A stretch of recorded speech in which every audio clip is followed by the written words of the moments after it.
Bonjour, bienvenue à votre 10 minutes juridiques par le cabinet d'avocats Lando associé par OVK. On va parler de la cartographie des métiers concernés par l'IA dans les collectivités. Mais tout de suite, les brefs de la semaine avec le fait que le Conseil constitutionnel a confirmé qu'il n'est pas compétent pour connaître d'un recours contre un décret de dissolution. C'est une jurisprudence constante. Or, comme il avait déjà, la semaine dernière, on en avait parlé, refusé tous les arguments sur le décret de convocation des électeurs, qui lui est par devant lui attaquable, ces élections avec son lot de fâcheries, il y a eu la décision référée au sein du parti LR pour Éric Ciotti. Et bien là, on a eu une ordonnance du TA de Montpellier sur un référé liberté sur une usurpation, supposait-elle, d'étiquette politique côté RN, et une décision de rejet donc pour le TA de Montpellier, et une décision de rejet du TJ de Paris pour irrecevabilité de LFI contre la candidature de Mme Simonet, ordonnance du 25 juin 2024, donc de part et d'autre, ça bouge beaucoup.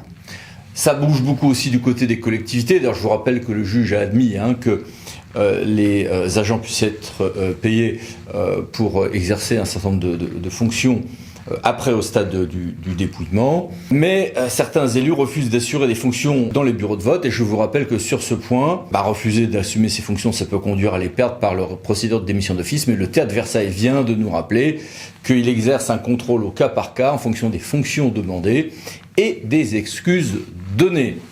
Pour ce qui est des agents, on a eu une décision intéressante de la CA de Lyon sur les actions de groupe en matière de discrimination imputable à l'employeur, ou supposément tel, et un arrêté sur le régime indemnitaire dans l'État, la FPE.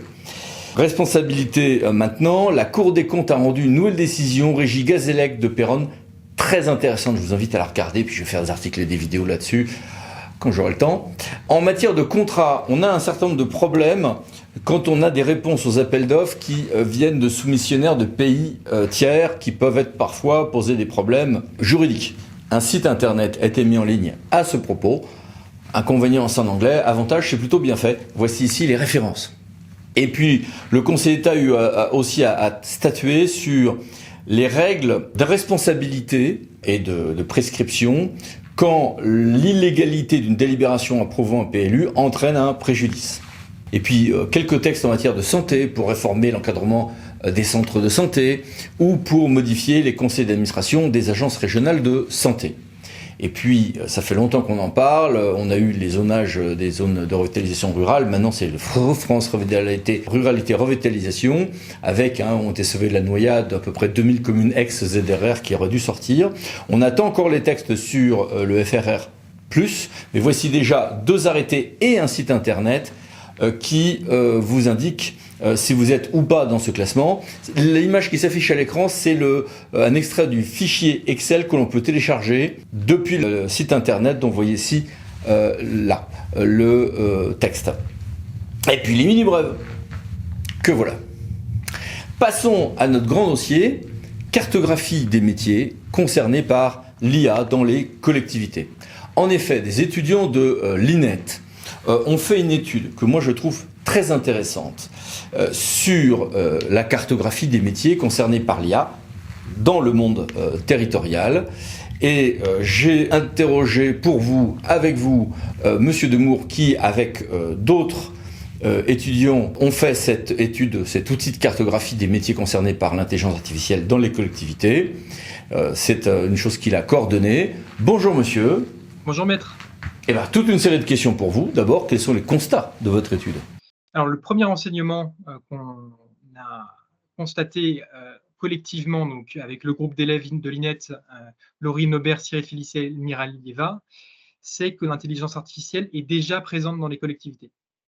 Il y a déjà des métiers, notamment les métiers juridiques, qui utilisent des outils comme LexisNexis ou encore les pôles communication avec Photoshop, qui utilisent l'IA au quotidien. Mais surtout, comme pour le reste de la société et le monde du privé, il y a des agents qui commencent à utiliser les IA génératives comme ChatGPT au quotidien pour effectuer certaines de leurs tâches. Et donc la cartographie qu'on a pu concevoir dans le cadre de ce projet a plusieurs enseignements qui nous viennent notamment de l'Organisation mondiale du travail. elle donne les capacités maximales d'une IA générative, en l'occurrence il s'agit ici de GPT-4, pour les métiers d'une collectivité. Donc ce n'est pas une photographie des usages réels ou actuels ou futurs de l'IA dans les collectivités, mais une borne maximale des capacités d'une IA générative. Et au-delà de ces constats, quels en sont les enseignements? Les principaux enseignements sont que ce sont les métiers de bureau qui seront les plus transformés par l'arrivée de l'IA générative dans nos collectivités. En effet, elles ont des tâches qui peuvent être effectuées donc toutes ou en partie par une IA générative, car une IA générative a une capacité à effectuer des tâches cognitives, parfois complexes, ce que n'est pas le cas pour des métiers plus de terrain, où il y aura toujours besoin d'une intervention humaine. En outre, notre travail de cartographie permet de montrer que ce sont davantage les catégories A et les catégories B qui sont concernées par l'IA générative. En revanche, parmi les catégories C, il y a le plus de métiers qui sont très concernés par l'IA générative. C'est notamment, par exemple, les assistants de gestion ou les agents d'accueil, où il y a un nombre très important de leurs tâches, jusqu'à 80%, qui peuvent être effectuées par une IA générative. Deuxième enseignement, les filières administratives et culturelles aussi sont nettement plus concernées que les filières techniques, sociales et médico-sociales. Et troisième enseignement, au vu de la féminisation des métiers et des filières qu'on vient d'évoquer, les femmes sont plus exposées à l'arrivée de l'IA générative dans les collectivités. Oui, donc en effet considérable, mais contrasté. En effet, l'IA générative va avoir un impact dans les collectivités qui commence déjà à prendre place. Et donc, la question va être de savoir comment anticiper ces changements et adapter nos organisations et les métiers à ce nouvel outil. Et quelles devraient être les phases de ces révolutions et de nos adaptations? Alors, cette question, l'arrivée de l'IA dans les collectivités pose un certain nombre de questions dont je ne suis évidemment pas l'expert, mais puisque comme dans tout changement, il y a une dose d'incertitude, on est vraiment dans la projection à ce stade. Mais s'il devait y avoir des phases, je pense en identifier 3. La première phase, et on est en plein dedans aujourd'hui, c'est la phase d'un usage diffus par certains agents dans les collectivités. Donc, ce sont des initiatives personnelles. C'est tel agent qui utilise ChatGPT pour effectuer telle tâche. Et donc, il y a un changement dans la façon dont le travail est fait, mais ça ne modifie pas la fiche de poste, si vous voyez là où je veux en venir.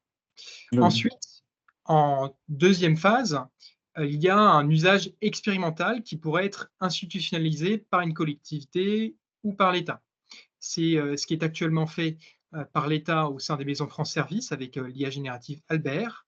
Et donc là, il y a une réflexion de nouveau sur la façon d'organiser le travail avec cet nouvel outil, sur la façon dont cet outil peut amener un réel plus pour les services publics et pour l'usager. Ensuite, il pourrait y avoir une troisième phase qui serait une phase de généralisation de certaines IA avec une vraie intégration dans les processus de travail et dans les fiches de poste. Mais ce serait pour des tâches spécifiquement délimitées avec une finalité précise, puisque l'outil en tant que tel l'outil pour l'outil n'apporte rien. L'outil doit arriver à une finalité qui soit au niveau de l'amélioration de la qualité de vie des agents ou au niveau de l'amélioration ou de l'efficacité du service public, améliorer le service rendu aux usagers.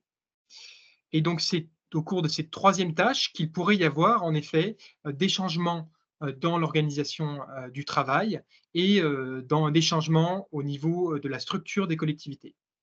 Bon, chacun, c'est un peu une évidence, s'attend à un décalage entre la vitesse de la transformation et celle de nos adaptations. Ok, ça c'est un truisme. Mais comment tenir compte des étapes de la révolution technologique qui va avoir ses propres phases de révolution pour tenir compte de nos propres adaptations? Alors oui, en effet, il y a un décalage entre les progrès technologiques et puis la capacité de l'humain et de nos organisations d'intégrer ces changements technologiques. Et selon moi, c'est souhaitable. C'est-à-dire que pour ce qui s'agit de nos organisations, de notre conception du service public, la machine ne doit pas nous dicter le tempo. C'est à l'élu, c'est aux politiques, c'est aux dirigeants de décider comment intégrer une technologie pour qu'elle serve une finalité précise qui soit au service des agents ou alors du public. Par exemple, il y a des choix à faire. Je vous disais un petit peu plus tôt que les métiers d'agent d'accueil, en effet, sont ceux parmi lesquels il y a le plus de tâches qui peuvent être effectuées par une IA générative. Pourtant, il peut ne pas être souhaitable qu'une IA générative réponde directement à l'usager. Et certains élus feront sans doute ces choix à l'avenir. Et d'un point de vue plus concret, comment faire évoluer nos bonnes pratiques, là, tout de suite, à bref délai, quand on est cadre public, notamment, comme vous, cadre territorial? Alors, du point de vue des cadres territoriaux et des collectivités, la première étape à mettre en œuvre pour ce qui s'agit de l'IA générative est la sensibilisation. Les IA génératives ont des biais. Ils ont des biais liés à leur base de données. Ils ont des biais donc, qui peuvent être idéologiques. Ils posent aussi des questions d'éthique dans l'organisation du travail. C'est-à-dire que moi, quand j'utilise une IA générative, est-ce qu'il faut que j'en parle à mon supérieur? Est-ce qu'il faut que je lui dise que ma note est construite en partie par l'IA générative? C'est une vraie question. Ils posent aussi des questions écologiques. Une requête sur ChatGPT, par exemple, consomme l'équivalent d'un verre d'eau. Et ça pose aussi des questions liées à la conception du service public par les élus. En effet, est-ce que le service public doit être rendu par une intelligence artificielle? Donc, ces questions-là doivent être exposées à vos agents, à vos équipes, notamment à la ville de Lyon. Dans le cadre de ce projet collectif, nous avons pu mettre en œuvre une première séquence de sensibilisation à travers un jeu sérieux où des agents de la collectivité ont endossé un rôle qui n'est pas le leur pour débattre des questions éthiques liées à l'intelligence artificielle. Et dans ce cadre-là, notamment de vos études, avez-vous réussi à dépasser le stress inhérent à chacun de nous, à ce sujet, pour rendre vos interlocuteurs proactifs face à cette évolution? Parce que c'est vrai que le risque face à ceci d'abandon, de repli vers le fatalisme, n'est pas à négliger. Tout à fait, vous avez tout à fait raison. Et de ce point de vue-là, le jeu sérieux est très adapté, car on ne joue pas son rôle, mais un autre rôle. En l'occurrence, on était dans chacun avait un rôle, représentait un groupe de population dans une ville. Il y avait les seniors, il y avait les jeunes, il y avait les commerçants. Et chaque personne endossait un rôle et des positions qui n'étaient pas les leurs. Par exemple, les seniors allaient être moins enclins à l'utilisation de l'IA générative ou une IA spécifique. Et puis les jeunes auraient plus de facilité à s'y adosser. Et de ce point de vue-là, grâce en effet à ce jeu de rôle, on arrive à dépasser les peurs de chacun pour arriver au vrai débat, aux vrais avantages et aux vrais inconvénients. Parce qu'en effet, vous avez tout à fait raison, maître, l'IA générative n'est pas une fatalité, elle peut nous apporter des choses, elle va nous apporter des choses et c'est un vrai gain pour les collectivités en termes de productivité, mais il faut avoir en tête toutes ces questions-là. Ça nous conduit directement à une autre question, c'est avec quelle formation? Il y a certains agents qui vont pouvoir utiliser dans leur pratique professionnelle de l'IA générative pour mieux effectuer leurs tâches, pour rendre des services publics différemment. Et ces agents-là, il va falloir les former. De ce point de vue-là, des formations sont en train d'être mises en œuvre. Et maître, je vous invite à vous rapprocher du CNFPT pour voir quelles étapes, quelles formations ils sont en train de lancer pour répondre aux demandes qui sont déjà nombreuses des collectivités. Merci beaucoup. Au revoir. Au revoir, maître. Et merci à vous. À bientôt pour une nouvelle vidéo, les 10 minutes juridiques, parlons de associés pour VK. Pensez à vous abonner, c'est par là. Allez, à bientôt, merci, au revoir.